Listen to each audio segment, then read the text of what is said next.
नमस्कार दोस्तों, स्वागत है आपका इन्फोपोस्ट न्यूज के खास कार्यक्रम न्यूज अपडेट में। आज हम आपको ग्रेटर नोएडा के IIMT कॉलेज ले चलेंगे, जहां महाराणा प्रताप जन्मोत्सव आयोजन समिति की ओर से अंतर्राष्ट्रीय शौर्य दिवस मनाया जा रहा है। कार्यक्रम के मुख्य अतिथि हैं विधायक पंकज सिंह, अतिविशिष्ट अतिथि विधायक Dhirendra Singh, MIT group of education के निदेशक doctor Anand Chauhan, Surdarshan news channel के chairman Suresh Chauhan, IIMT group of college के MD मयंक अग्रवाल और NP सिंह।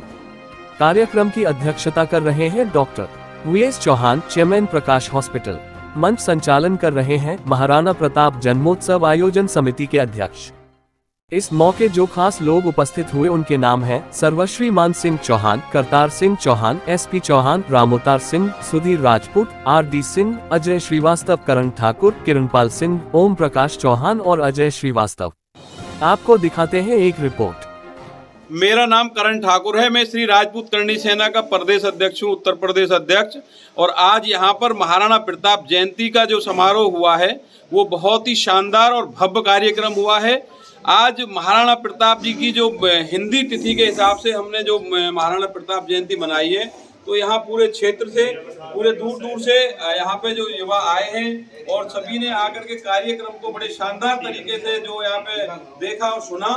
और हमारा जो उद्देश्य है, महाराणा प्रताप जी के पद चिन्हों पे हमारे आने वाली युवा पीढ़ी चले और एक समाज में एक अच्छा मैसेज जाए, इसी को लेकर के आज हमने ये कार्यक्रम किया है और बहुत ही शानदार और भव्य कार्यक्रम हुआ है। मैं सभी को, जो भी हमारे साथी हैं और जो भी क्षेत्र से आए हुए, बाहर से आए हुए सभी लोगों को मैं दिल से धन्यवाद करता हूं कि आपने इस कार्यक्रम में शिरकत की और उसको सफल बनाया।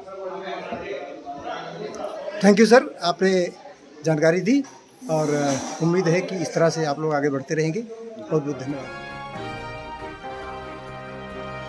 उसमें हानि क्या हुई सिर्फ इसी प्रकार से लोग देखते हैं, लेकिन मैं मानता हूं भाई और बहनों कि ये जीवन का हर निर्णय सिर्फ लाभ और हानि की दृष्टि से ही नहीं देखा जाना चाहिए, क्योंकि सिर्फ इसी प्रकार से अगर देखा गया होता तो आज महाराणा प्रताप के बारे में हम सब लोग जो चर्चा कर रहे हैं वह चर्चा कोई, अगर महाराणा प्रताप जी ने भी सिर्फ वही देखा होता तो यह चर्चा कोई आज इतने सैकड़ों सालों के बाद भी इस सम्मान के साथ जो हम सब लोग यहाँ चर्चा कर रहे हैं यह कोई नहीं कर रहा होता।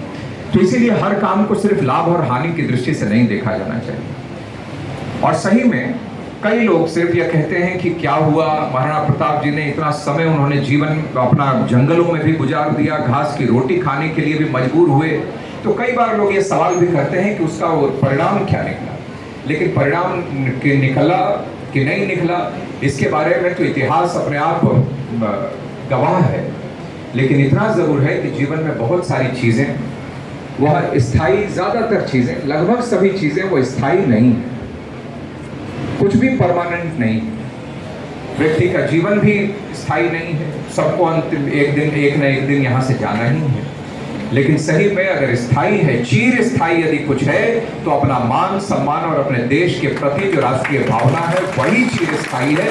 उसको कोई ताकत कभी किसी से छीन नहीं सकती, उसको समाप्त नहीं किया जा सकता।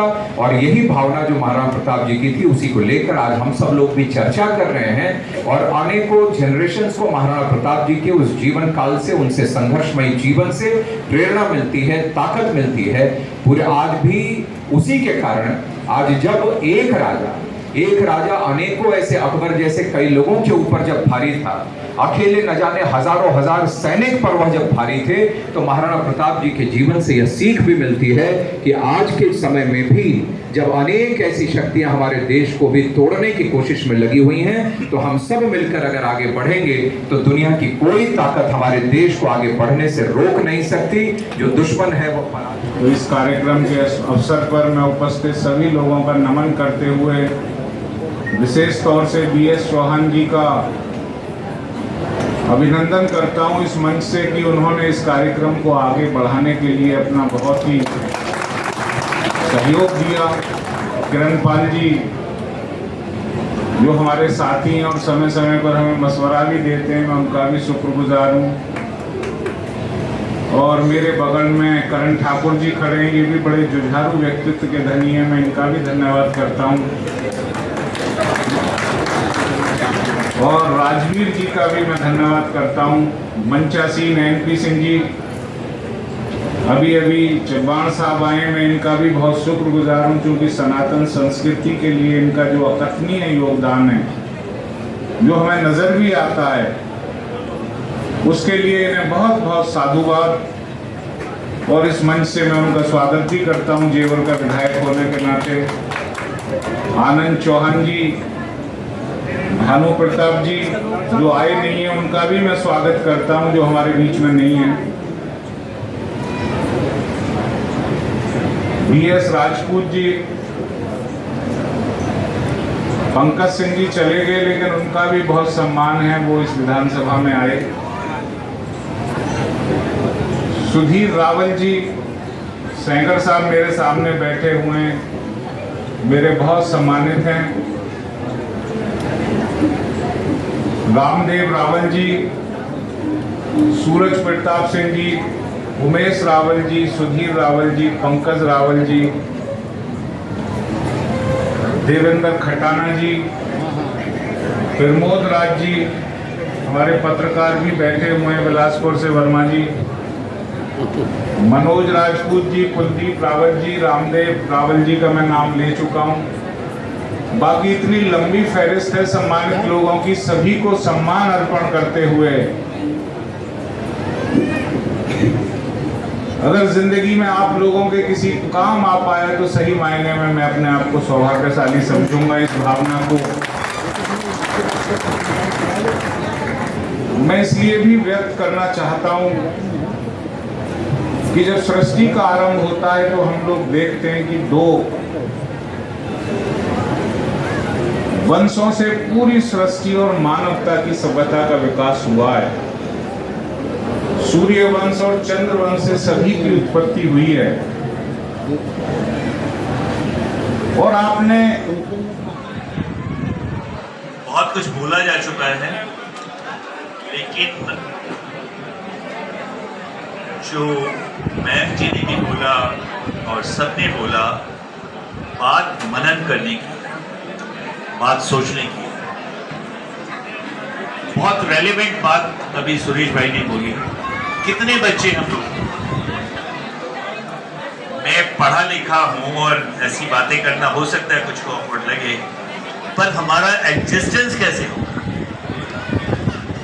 कितने जो डेमोग्राफिक पैटर्न है वो चेंज हो रहा है और बहुत जगह चेंज हो चुका है। ये बहुत ही चिंता का विषय है। महाराणा प्रताप ने, हमारे देवेंद्र खटाना जी ने बोला कि वहां जाइए। मैं गया हूं। अगर किसी ने कुंभलगढ़ का किला नहीं देखा, अगर किसी ने हल्दी घाटी नहीं देखी, चित्तौड़गढ़ नहीं देखा और वो जगह नहीं देखी,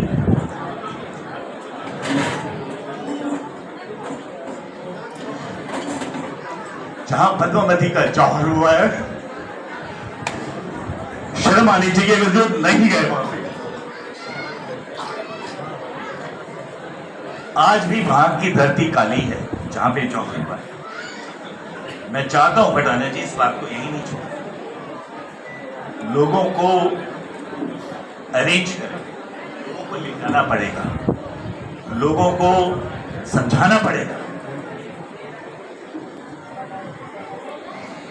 और उसके बिना आप जाइए। बाकी जो पंकज जी ने बोला कि उनका भाला, वहाँ म्यूजियम है ना, उनका जो कवच था, उनकी जो तलवार थी, वो हमारे बच्चे देखे तो सी जाके इसको अरेंज करें हम लोग सब, पर लोगों को जाना वहां बनता है। दूसरी बात, कितने क्षत्रिय जिनके घरों में हथियार है,